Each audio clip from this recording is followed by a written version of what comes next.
Hey Cancer, how are you doing? I've got cards split just to give us an overlook of how things are looking for you right now. But I just want to say, I want to do a little plug for myself. I'm finishing up, got a month and a half left to my first year of A Year From Here Pink Spider Astrology Edition, which includes the tarot. And I'll take you through a flip through of the book if you're looking for an experience of how to pull all of your astrological and tarot information together and build it into a birth chart, and then experience it and chart the actual transits, the ingresses of the sun and the planets through a year and how they're affecting you, and keep a diary and all that stuff. So I'll put a little clip at the end of this reading to walk you through all of that. The videos are also on a playlist on my channel, but a slight overview. So that's getting ready to go, and that will be ready in the next few weeks, and it will be starting. I'm going to set up a Patreon for that. It'd be about $10 a month to join in. But that'll be starting, we'll get going in March sometime, and the book starts in April. So let's get into your cards now, and see how you're doing. What is today? Today is February 9th. Okay, so just to get started, just to check the energies, I'm in Stellarium app. And you might be used to tropical settings, and I use the actual settings, the sidereal settings. So if you identify as Cancer, there's a chance that you're actually a Gemini sun. I've built a chart with an uneven zodiac, and I also use the nakshatra system. But so there's even more to understand about yourself through the nakshatras than the regular Western zodiac. But here we have the sun making its way. Now there's an overlap between Aquarius and Capricornus, yeah? So it's been in that overlap for a while of energies. So soon it'll be, in a few more days, it'll be heading fully out of Capricornus into Aquarius energy. Mercury obviously direct again, and heading back from Sagittarius over to Capricornus. So that's your mind. For the sun, I put it as triggers and instincts. You know, flip them around. Mercury for me is your mind and your imagination. Venus, your appetites, your needs. Love, yes, and let love be conditional. Watch your boundaries. But in terms of what you're going to go and protect and fight for, I put that as Mars. That kind of love is for me Mars. So we still got strong Sagittarius energy going here, and we just crossed the Milky Way. All of that energy. So yeah, that's where we're at right now. I'm sure there's got to be the full moon coming up. But let's just see what your cards want to say on this split, and we'll keep these cards, and then we'll go back in over to the Pamela Coleman Smith Waite deck and get more from there, and the Lenormand, and then this little deck over here. That's my animal spirit guide deck. It tells me if there are any issues of mind control or manipulation, because it has a monarch butterfly on the back and an elephant, which has to do with memory. Yeah. So, what with the sun still being heavily in the overlap between Capricornus and Aquarius, you have all that Saturn, heavy Saturn heading into Uranus energy. But the Saturn for me is very maternal, and it has everything to do with your fears, your boundaries, and your calculated risks. So right now there's probably been if there's been a concentration of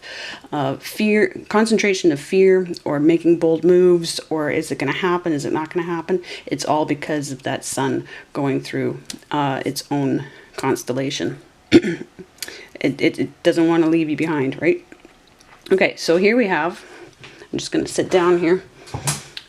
We have a Four of Pentacles in reverse.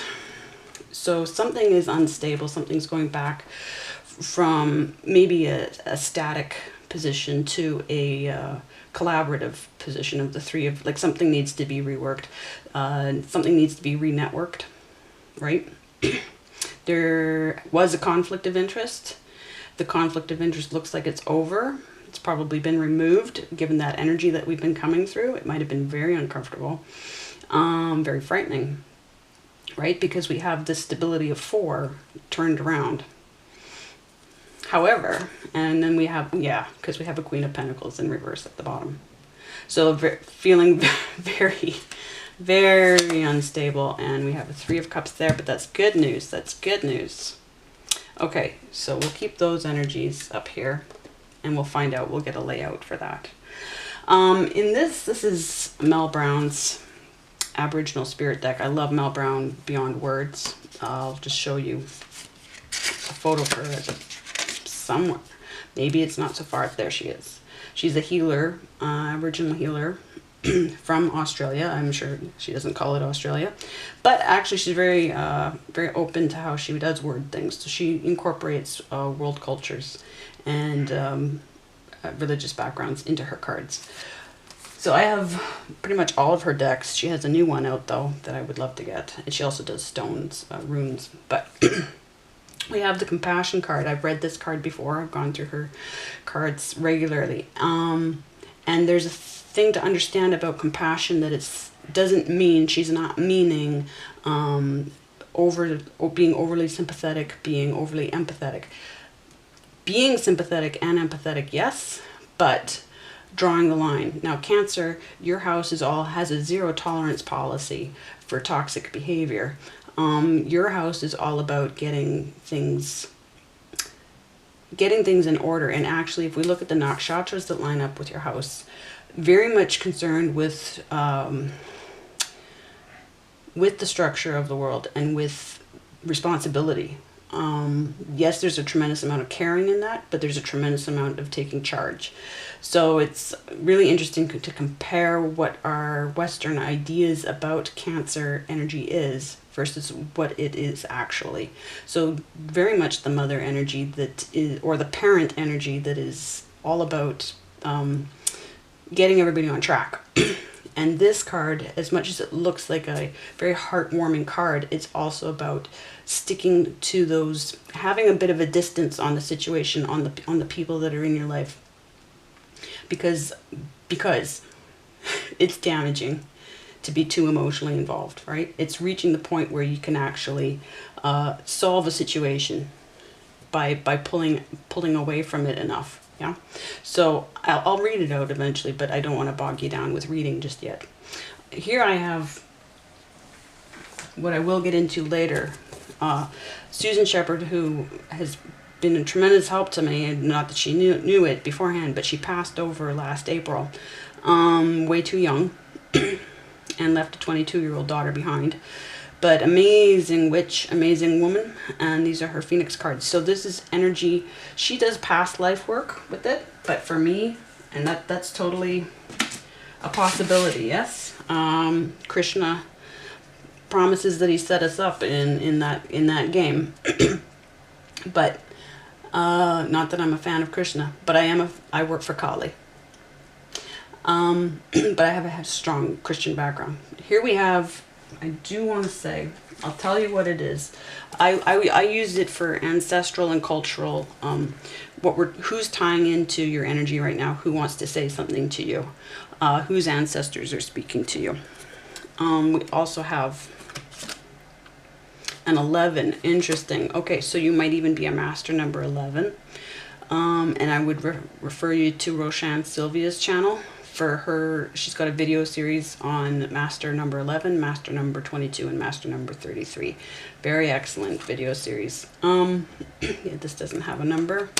Right, okay. So let's just check. I'll make sure that I'm saying the right name.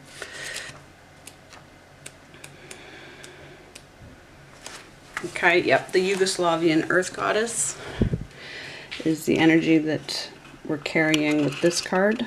Okay. And this is actually the first card that drew me into this deck when I went looking for it the day that I found out Susan had passed. Right, Spider Goddess. That's same energy as Kali. That's who I answer to. That's why I'm Pink Spider. Right, I forgot that. Okay. We're not, sorry for the coughing. We're not holding back on this read at all, but we shouldn't for Cancer anyway. So she does a planetary position reading for those for her cards, and I'll read it for each of the planet positions at the end after we've got through the tarot. Okay, so I'll get this out of the shop for a minute here, and we'll get this set up there. We've got her. Actually, I'm going to bring these back down, put them to the side over here. Okay. Get her up there. Beautiful. Then I've got Alana Fairchild's Wild Kuan Yin deck. And I'm going to take that one for now. We'll get some more afterwards, and I'll read that at the end as well. I like to leave a little mystery to make... Oh, didn't leave a mystery there, did we? No. Well, if you can pause and read it upside down, good for you. Okay. This Divine Door. I'll start with Andre Engracia's Divine Doors. I love this. I have a home cleaning business, and that's how I got in. I knew when I got into, I didn't know I was coming into astrology, and then I found out I'm doing a whole other kind of housework with astrological houses. And of course I had to get a deck that was devoted to doors. So we've got this door. Before I read that one, I'll get a couple more doors. All right. But we also have in Lenormand, we have a threat that is removed. We have protection that was with it. So it's an interesting, for me, because the Nine of Wands for me, like Wounded Warrior, yes, but this is personally a very protective card. Even though there's a threat, the Nine of Wands actually advocated for me physically as a card in a situation, a very serious situation, and that's how I started to realize I was coming into working with cards. So we do have a 14, which gives us a 5 of necessary change. So that being in reverse with that, okay, we'll just keep our little pile over here. Oh, right, got the Rider in reverse. So somebody came through. Something happened. Somebody was in and out. There was an opportunity. Nine of Cups, a wish fulfillment. But it looks like it wasn't. It looks like it wasn't necessary. We'll find out. We'll find out. We've got a bouquet in reverse as well. At the bottom, we've got the dog. We've got a loyal friend at the bottom. But I'm going to put that back in the deck for now. Okay, so we'll get clarification with that. So that's all tied together. Now, here we have the Jack. So we have a Page energy, a Knight energy of Swords. Depending on whether somebody was spying or somebody was acting and speaking too fast. Is it in the upright or the reverse? It's in the reverse. So there was manipulation here.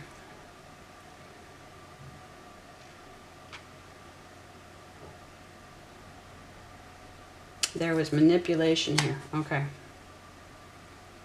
All right, I've got a Two of Pentacles underneath there. So being juggled in reverse as well. Okay, I'll keep that. What's at the bottom?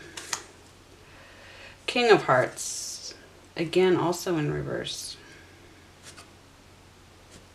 How much of this deck is in reverse?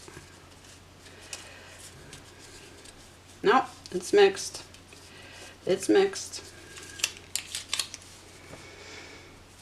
Well, let's keep that King of Hearts in reverse as well. Okay.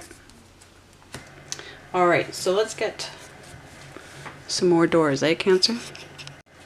Let's see here. I like to get 3 doors. Is what I like to get. Got some strong blue coming through in there. Okay, that's a door right there. Whoa, I love when they do that. Yeah, we do have some strong blue coming through. We have somebody on the other side, somebody who either died too soon, or somebody who's just really close to you that it's very hard to be without them. They're coming through right now. Whenever I get this, there are a couple of blue doors in this deck. And I know I have a blue candle here. It's a color that I work with in my Hampstead research capacity I work with murder victims and victims of violent death. and this is the color that they communicate to me through. So somebody in your life, now it might not have been a violent death, it might not have been a murder, but somebody that's very hard to live without in the physical is here to talk to you. And that because that's when that color. So and they just had me say, they had me point out the blue beforehand, and then they affirmed it. Okay, so I'm so, I hope you feel, I hope you feel extremely loved right now.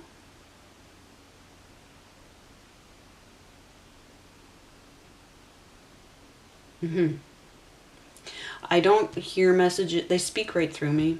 Like, I don't hear things, I don't see things, I actually can't visualize. It's something that they impaired in me so that I would work differently. And I had built up a whole drawing course because they wanted me to become somebody who was an expert in symbols and drawing. And they needed me to work blind, basically. Like, they even keep breaking my glasses. So I've been 4 years without glasses. I'm not blind, but I am vision impaired because they wanted me to develop in other ways, certain other skills. So they tend to, Kali will speak right through me, straight through me. They'll just put words in my mouth just like they did there. That's how they work. And then fancy card tricks. And they also help me in psychic research.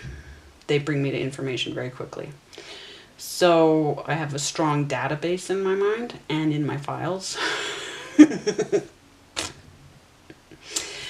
All right, what else? Okay, they're just popping right out here. Oh, gold. It seems like there's an opportunity here. That's the energy I'm feeling from that. We have, again, this fear. Now, I don't like to equate dark with bad and light with good. For me, you need dark and light to make a picture. So they do not equal. Like, it's a Eurocentric, racist position to take. And I thank Malcolm X for that every day. Not for that perspective, but for the education on that. If you go to dictionaries and thesaurus and check out the word associations, it tells you, well, you already probably can feel it, but I know most readers will associate light with good and dark with bad, and for me that's completely Masonic. It's Great White Brotherhood talk.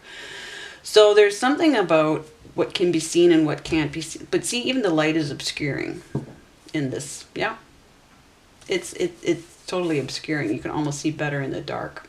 But let's get those meanings out. Definitely coming through something. So let's see here. And I'll give you a close up here for a second. Yeah. So yes, the light is shining, but where the light is brightest, you can't, it obscures as well, yeah? So multiple light sources. We definitely have an institutional setting here. I'm assuming some sort of chapel type situation, but maybe not. Certainly it's not an zenith of power, that's for sure. Change beckons, the path is shifting, the road leads a new way. Do not be alarmed as change beckons today. No shit. Okay, blue door. And we have stonework all around it. What's up against it there? I can't. It's some sort of bin of something. Okay. Don't need to analyze it too much. The main message... Wow, okay. Flying right out of my hands. Oh, this one. Secret sketches. Wander and seek the familiar and friendly kind. Draw memories and sketches for others to find. Drawing. That's why they had me talking about being able to see and developing the... Yeah, okay. All right, so... Well then, Cancer. What's the deal here? This looks like it's faring well. This is sort of giving me a Three of Pentacles kind of vibe. Trust the universe. Intuition has wandered. Now, intuition is a thing. It's a word I love to hate. But intuition has wandered and led you astray. The timing's not yours, but the universe at play. Have faith and breathe. Intuition, there are two ways of knowing a thing. Intuition is a non-word, amazingly enough. It's like an insult to words. It says to know something without knowing how you know it. Now, I know readers, again, love to use that word. But what we really mean is either it's your mind doing the work and connecting dots and coming up with a solution that has taken months or years to reach, yes. And you've been working on a concept that you were born, like we're born with our concepts in our head. This I'm very sure of, just like our DNA. It's part of our DNA. Whatever the stuff is that we're here to do came packed in our DNA with us. And we get these bumps in our head where we're trying to figure out the stuff that's in our head that needs to be, we need to find the shape of the concepts that we came to Earth with. And it feels like blocks. It feels like empty spaces. It feels like isolation. It can be all kinds of, and it can feel like trauma. And it's hard to tell the difference sometimes between, a lot of the time, between anything that's trauma conditioning and anything that is one of your concepts. And what you're actually working on is finding the shape. Just like Michelangelo would say that the statue was already in the stone and he was chipping away all the excess stone to get at the figure, yeah? So the concept is complete in your head and you're finding the shape of it over the years. And that is your mind at work. With psychic help at times, yes.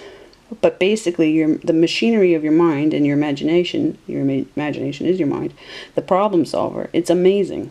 We have them for a reason. So there's research involved, there's experience involved, questioning, all that stuff, right? And then separating it from the trauma. But then, that's one way of knowing a thing, and the other way of knowing a thing is psychically. Somebody's communicating to you. It's one of those two ways. It's one of those two ways. Either the matrix way, or somebody's communicating to you. So intuition, when they say that you know it without knowing how you know it, no, you know how you know it. You know whether it was your mind or whether somebody, now the question is who? If it wasn't your mind doing it, then who is in communication with you? And are they good or bad? Because everybody's got access to us. Even no matter how advanced we are. The only point of getting advanced is to be able to tell faster who's trying to communicate with us. Doesn't stop them communicating if they're bad. So, okay, trust the universe. So, you're not doing anything wrong. If we get the energy all together, you're not doing anything wrong. But then the question is what to do. Yes? What to do. Okay, well, what to do is to focus the camera, and then let's find out. So I would say what's speaking to me is how badly you're hurting right now. Where are you at in the pain phase of all of this, and how clouded is your thinking? Let's just breathe into the deck for a moment here.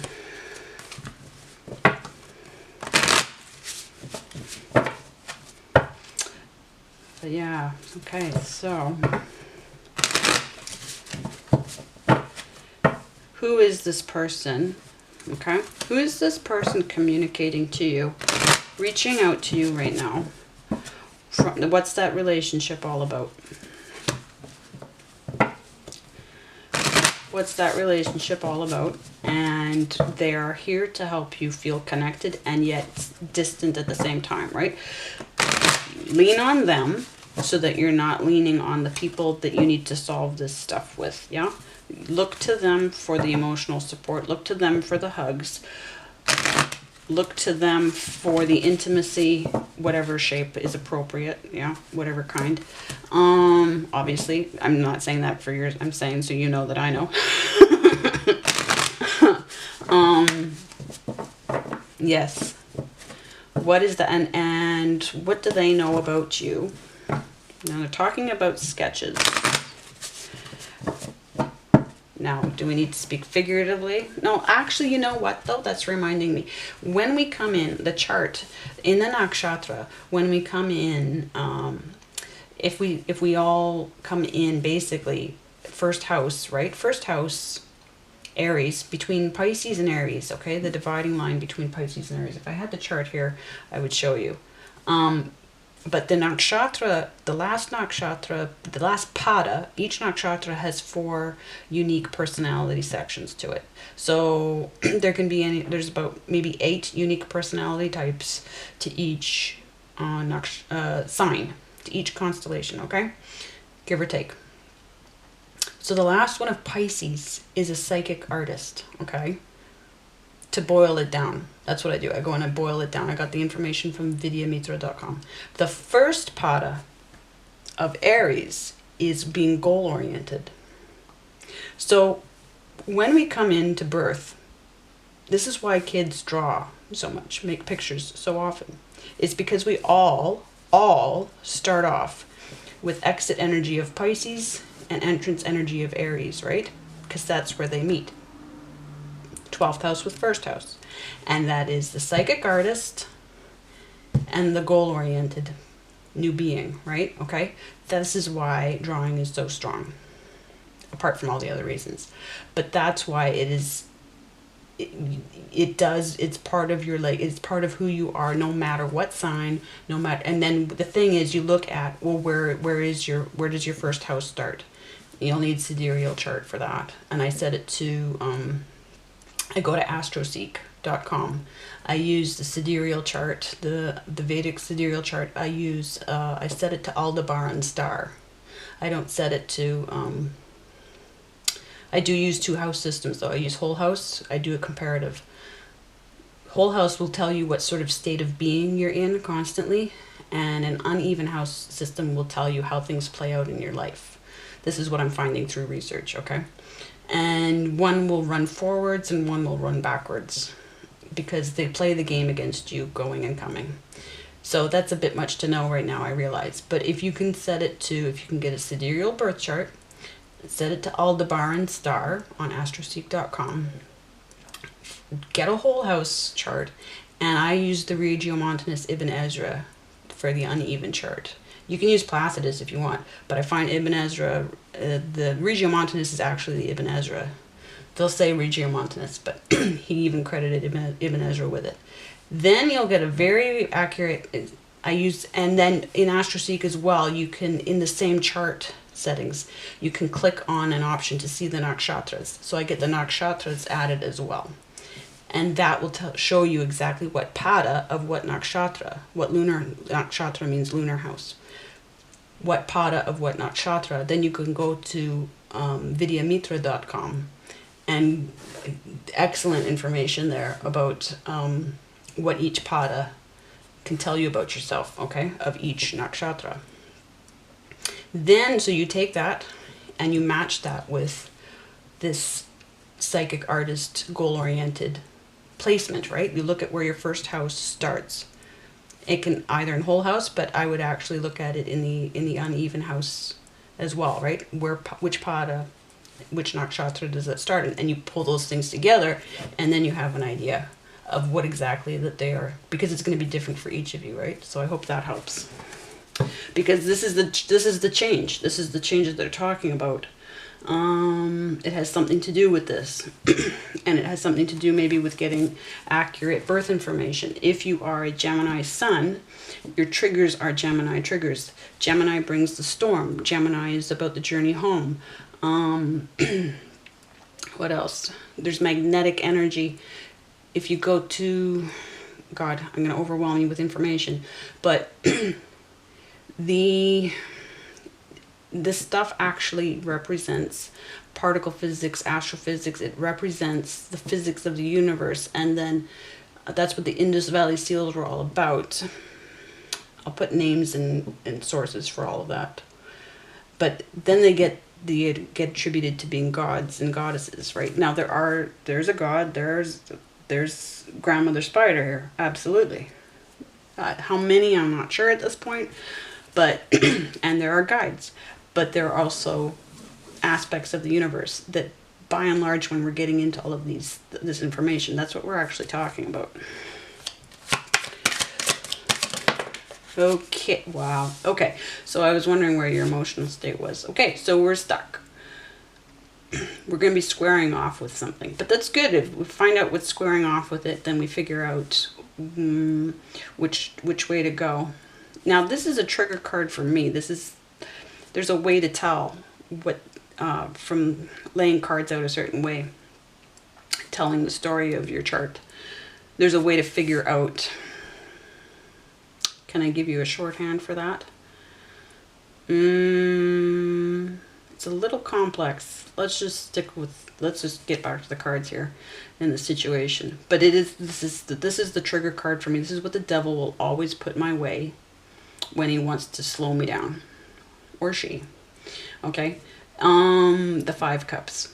And it's not because you're stuck in your feelings, it's because it was actually something happened.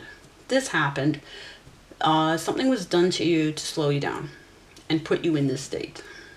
You're not doing it to yourself. Cancer doesn't do it to themselves. Cancer is the most gaslighted sign because Cancer is the house of 0 toxicity. So somebody, okay, and we've got Scorpio energy here, of course, but we also have the 5, the change, yeah? We know that it's not just you. We know that somebody came and did something.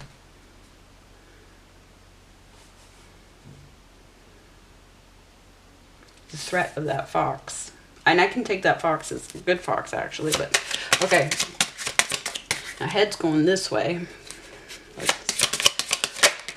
slapping over the deck, the 2 of Wands. So Aries energy, first house energy, undecided. Yeah, okay. So trying to figure out what to do.